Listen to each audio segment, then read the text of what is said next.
Okay, I want to start off by going over our schedule since today is day one of our new one. So let's take a look here. Our day today, we have done all of this. This is done. Right now, we are in our STEM Zoom, or 12 o'clock. It will go until 12:45.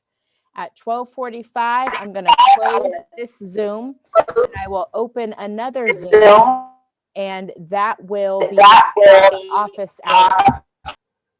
And that will be our office hours. That is also your STEM work time. Okay, so this is when you will be on Seesaw work, and if you have extra time, you'll be on Zern and Prodigy. Okay, again, my office hours will also be during that time. If you need help with an assignment, you can come then. At 1:35, you have Related Arts with Mr. Nelson. That is still in the same location inside of your Seesaw folder for Related Arts. At 2:20, you'll hop back on here for our end of day announcements and Zoom call. Sometime after school, I recommend right away, you should be completing your reading log on Google Classroom. So that is our schedule for what we are getting ready to go over. Okay, we are going to continue on with our math lesson. You are going to be working on something called inverse operations today. Inverse is a word that means the opposite. So we know multiplication. We're going to look at the opposite of multiplication, which is division. And if you know division, you're going to be looking at the opposite of it, which is multiplication. Our directions ask us to watch the instructional videos, which we will do now. Then we will click on the add response, and we will follow the example provided in the teaching videos. You will use the pen or pencil tool to write the fact family that goes with each picture on this slide. So right now we're getting ready to watch the instructional videos. It asks you to click on that add response. So you will need to do that now and make your screen a little bit smaller. Okay, awesome. All right.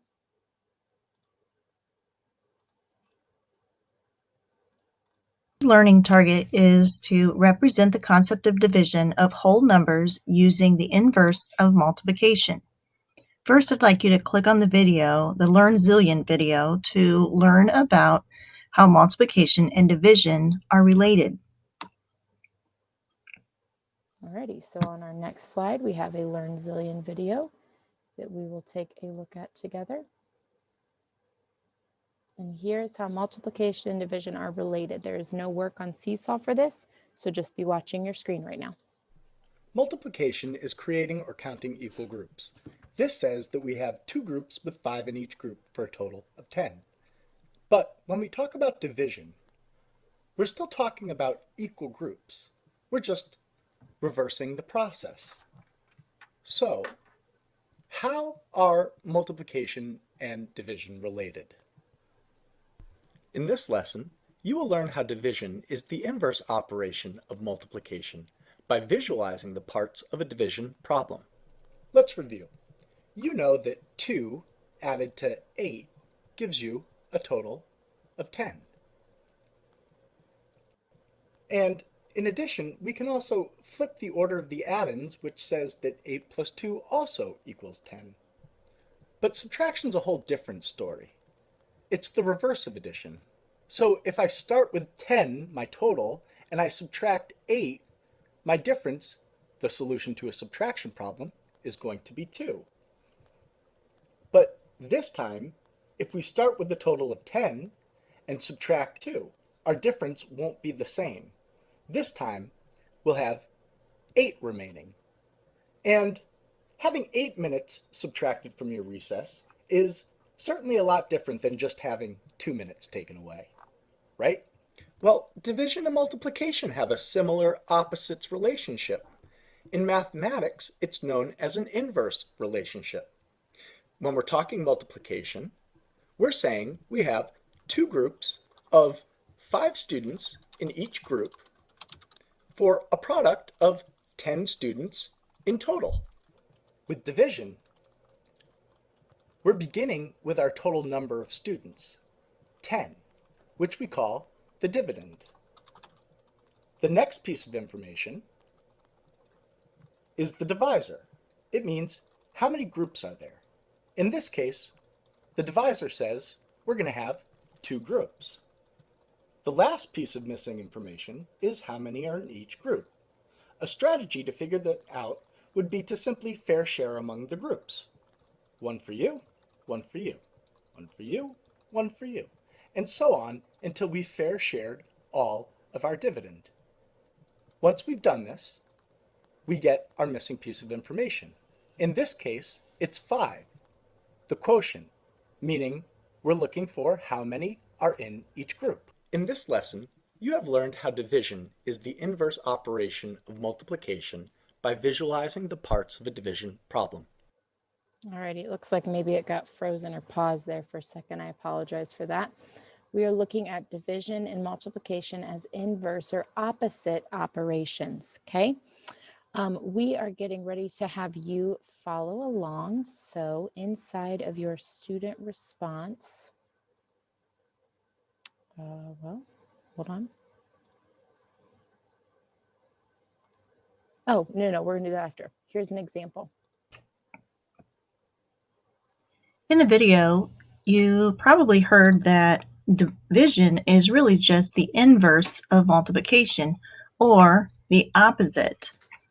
It's related because in a multiplication fact, there are 3 numbers, 2 factors and a product. Division, you're going to start with the product from the multiplication problem, and you're going to divide it by one of the factors, and the answer is always going to be the other factor of the multiplication problem. Let's take a look at let's take a look at what this might look like with an array. So we recognize this array as being 1, 2, 3 groups of 1, 2, 3, 4, 5. And we know that 3 groups of 5, if we counted all of the green dots, that would give us 15. Now, we could also take this same array and we can, let's copy it.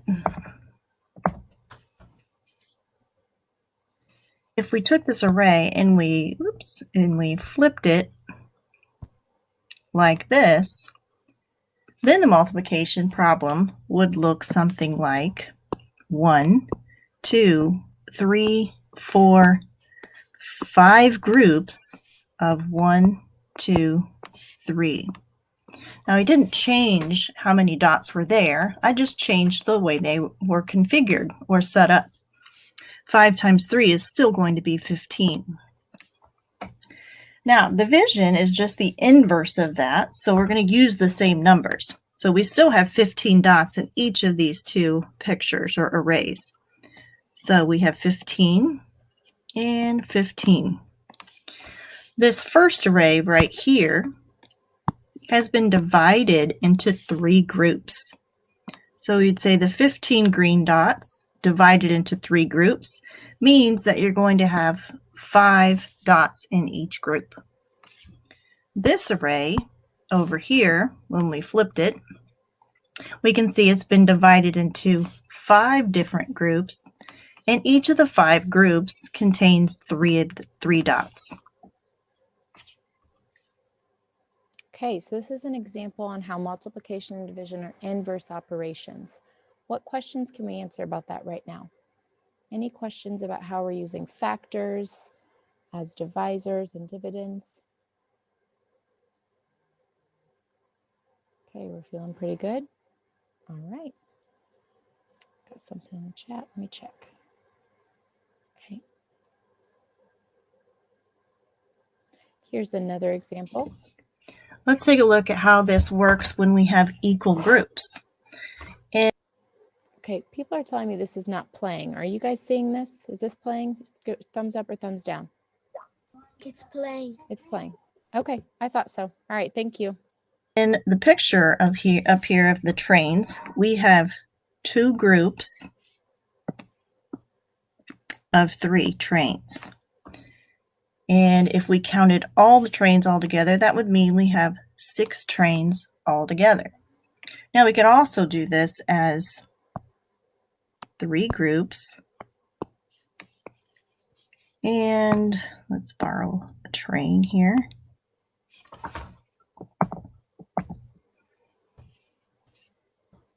And we can put 2 trains in each group. And that would still leave us with 6 trains.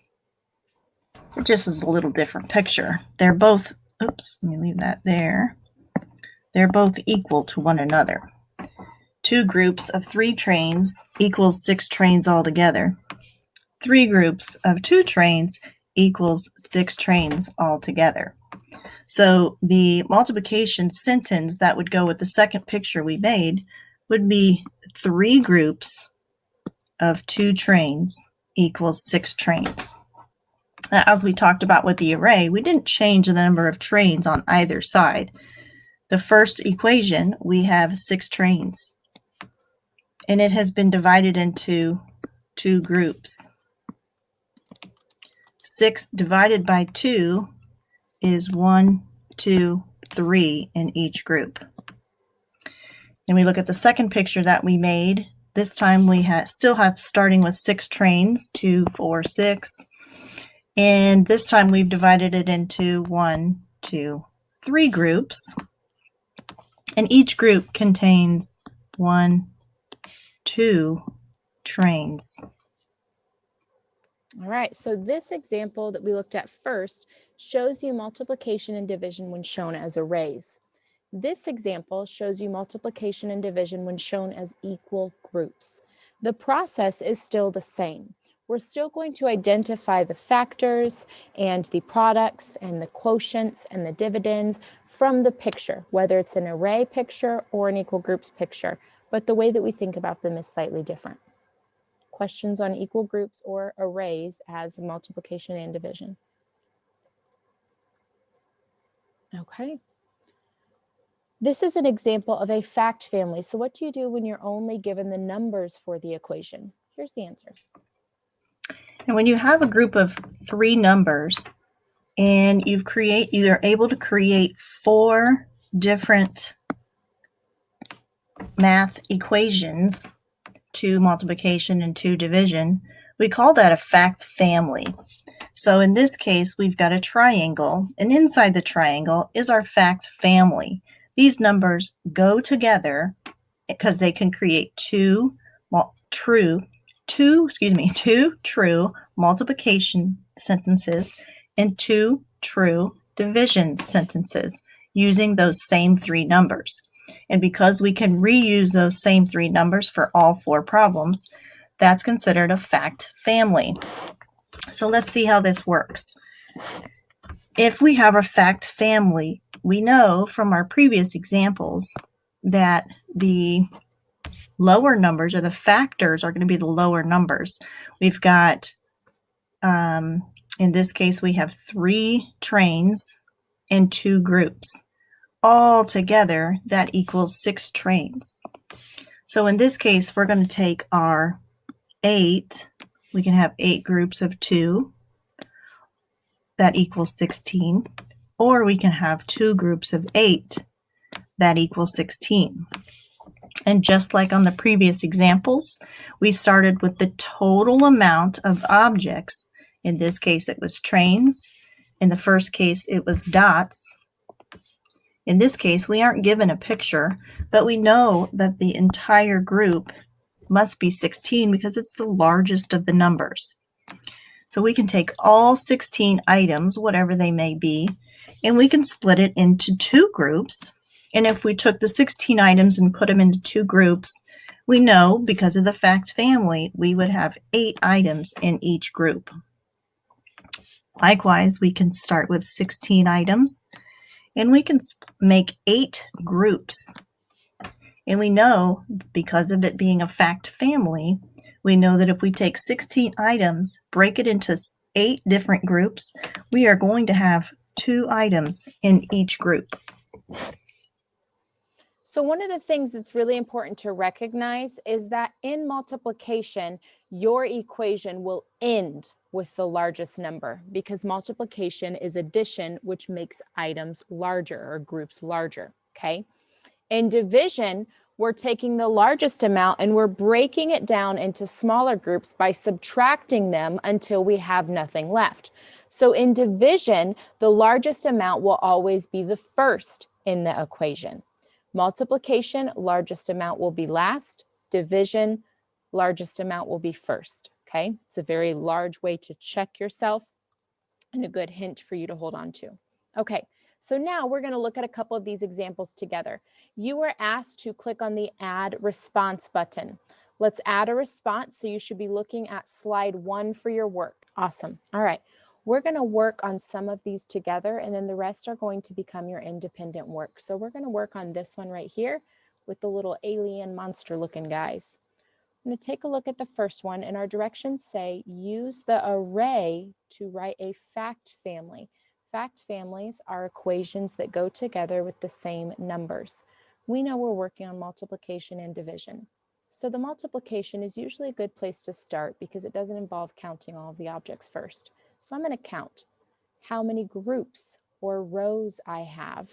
1, 2, 3, 4. There are 4 rows of little monster alien dudes. So my first factor in my multiplication equation is a 4. Now I'm going to look at how many dudes are in one of the row.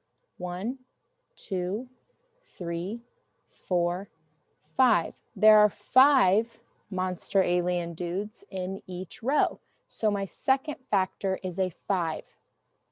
Now I can actually click and count on each of the monster alien dudes, or I can use my 4 song. 4, 8, 12, 16, 20. Ah, yes, my product is 20.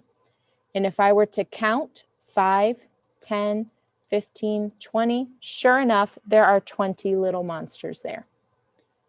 So this is how you would use the arrays. Now, since I already have all of my numbers, all I have to do now is switch them around. I'm still working with multiplication, so my 2 smaller items need to come first. So now I have 5 groups of 4, and that still equals 20. So now all I did was switch it up. Instead of counting rows, I might have counted columns, or I might have turned my array as Miss Thaxton showed us inside of our video. So now my 2 smaller amounts are in reverse order, but still first. Good. Okay. So now we're looking at division. In division, we start with the largest amount. I have a 5, I have a 4, I have a 20. 20 is my largest amount because I'm starting with all of them, and this time, instead of reading the groups, I'm going to put them in groups. Again, I chose 1, 2, 3, 4 groups. So 20 divided by 4 equals 5. Okay, so you'll notice it's also just backwards from our multiplication. And my last one is the same amount first, 20. There are 20 monster alien dudes. This time, instead of groups of 4, I'm going to make groups of 5, and there are going to be 4 monster alien dudes or 4 groups of monster alien dudes, okay? So the numbers that you're using will not change. You are going to use a 4, a 5, and a 20. So your next one has to use a 4, a 5, and a 20. In your fact family for division, you have to use a 4, a 5, and a 20. And again, a 4, a 5, and a 20. It's just the order of them that's going to change around. What questions can I answer about using fact families to create, or using arrays to create fact families of multiplication and division? Questions?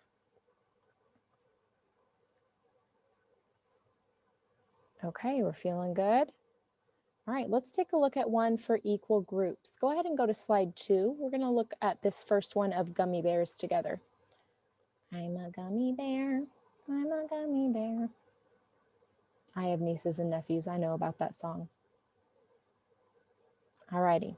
So let's take a look. Alicia, you with us? Use the equal groups picture to write a fact family. So there's my directions. Now I'm going to use the groups. In multiplication, we know that our first number is our groups. So let's count how many groups there are. 1, 2, 3, 4, 5, 6, 7, 8, 9, 10. There are 10 groups of gummy bears. Each group has 1, 2, 3 gummy bears in it.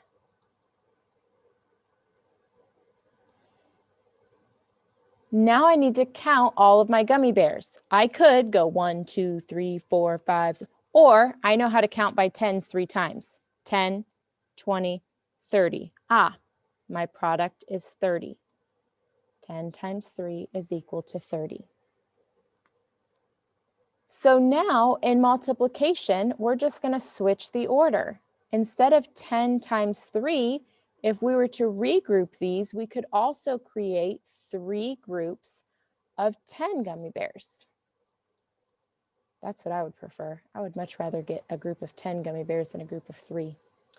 And I would still have 30 gummy bears. So now we're going to switch it up into division. So now for division, we know that our first number is going to be the largest amount because we're starting with a large group and breaking it down. So we're going to start off with 30. There are 30 items, and we're going to just switch those numbers around. Let's make it into a group of 3, and that's going to give us 10 gummy bears. Aiden, welcome back. Camera on. Next up, we have 30 gummy bears again, and we did 3 first. Now we're going to do 10 first. 30 gummy bears divided by groups of 10 would give us 3 gummy bears in each group.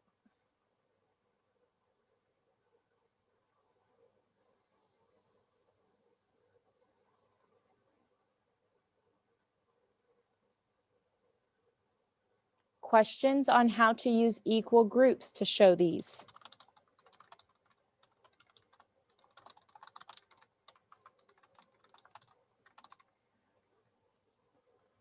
Okay, feeling good. All right. Last one I want us to look at is fact family using number bonds. So this time we're not given a picture, but we are given the numbers that we need. So we know in multiplication, the last number is going to be the largest number. So let's just go ahead and put that 63. This is our largest number. So whatever we're multiplying is going to equal 63. We know in division that our largest number comes first because we're breaking it down into smaller groups. So I'm going to go ahead and put that first large number in my division equations as well.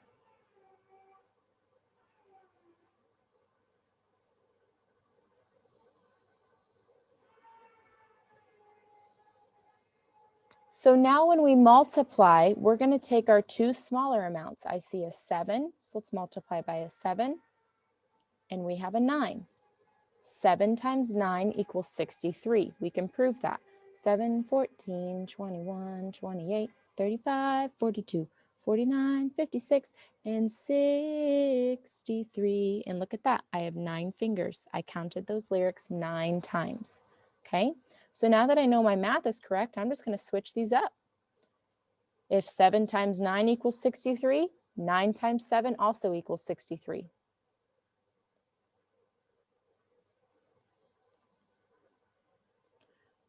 We have 63 that we're dividing. We know that we need to have a smaller amount. Let's go with 7. And that leaves our other amount as a quotient of 9. And then this time we can switch it up. We divided by 7 the first time. This time we're going to divide by 9.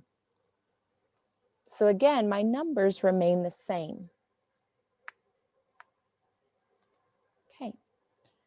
You are going to complete the last 2 arrays, the last 2 equal groups, and this one of our fact families.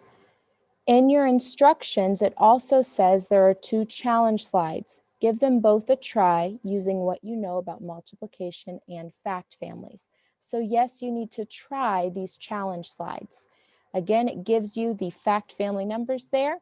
And then the challenge, it's giving you a missing number.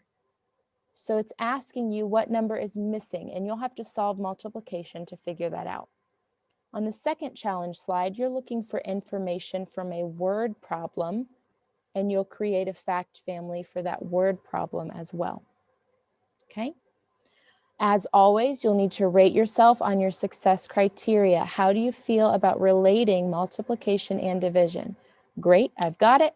I'm almost there, or I definitely need more practice. After you complete your work, drag that emoji to the place that you feel it needs to be. Okay? So again, when you turn this in, every single slide should be completed, including those challenge slides. All right? Okay. 1 second.